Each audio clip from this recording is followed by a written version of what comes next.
Сәлем балақай. Бүгін у дыбысына арналған екінші сабақты бастаймыз. Алдымен каналға тіркеліп кетуді ұмытпа. Оқулымызды ашайық. Мына суретке қарап, нені көріп тұрмыз?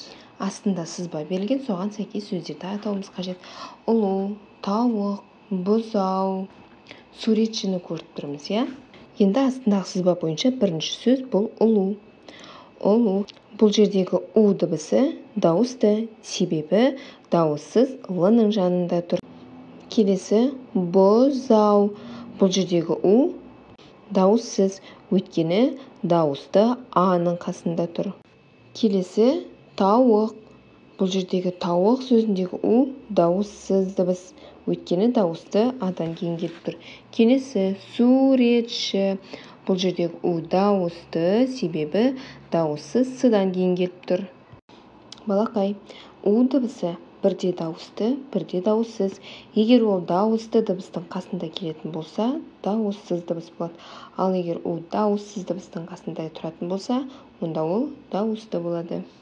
Астындағы берілген сызбамен сөйлем құрастырып көрейік. Ауа қандай? Ауа таза. Алуа, аула, тазала. Ал балақай, ендеше сурет бойынша сөйлем құрап көрейікші.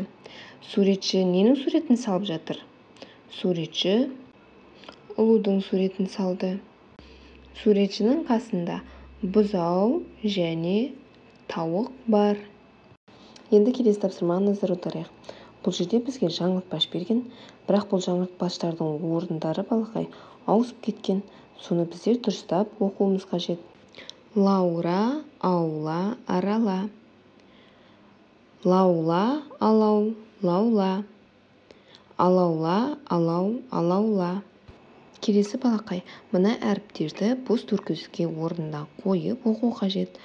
Ара, ау, ару, ауа, ал, ала, ара, ру, алау. Балақай, бүгінгі сабақ түсінікті болды деп ойдамын. Келесі сабақта кездескенше.